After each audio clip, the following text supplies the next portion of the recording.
நீதிமன்றமே தவிர்க்க முடியாத தலைவர் சொல்லிச்சு. உடனே சவுக்கு சங்கர் ஆமா தவிர்க்க முடியாத தலைவர் தான்.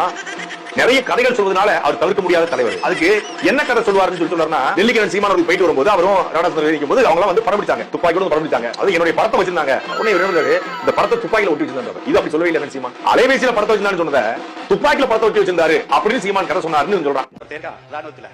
துப்பாக்கி இருக்குல்ல, அதுல போய் அண்ணன் படத்தை ஒட்டிட்டான். அது என்னுடைய படத்தை வச்சிருந்தாங்க. உடனே இந்த படத்தை துப்பாக்கில ஒட்டி வச்சிருந்தாரு. இது அப்படி சொல்லவே இல்லை சீமான். துப்பாக்கி இருக்குல்ல, அதுல போய் அண்ணன் படத்தை ஒட்டிட்டான். அவன் அப்படியே கட்டி பிடிச்சு உள்ள ஓடி வச்சிட்டாங்க. 2 மாசம் ஜெயில் சிறையில் இருக்கான். எனக்கு ஏன்னா அடங்க மாட்டேடா. அப்புறம் தூக்கி வேற இடத்துல போட்டாங்க. வேற இடத்துல போட்டாங்க. 2 மாசம் தண்டனை. அண்ணன் அவன் என்ன அவன் என்ன சிறையில போட நான் ஒட்டுவேன். இல்லைன்னா வேற இடத்துக்கு வந்துடுவேன். நிறைய ஆளு நம்ம ஆளு இருக்கு. இதே மாதிரி டெய்லி வந்து உங்களுக்காக பிட்டு பிட்டா போட்டுறேன். வரண்டாயா சாமி என்ன வந்து போடுறியா?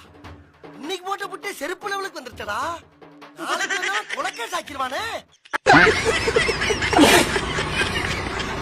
நாங்க என்ன பொய் சொல்லிட்டே தினம் நினைக்கிறீங்களா?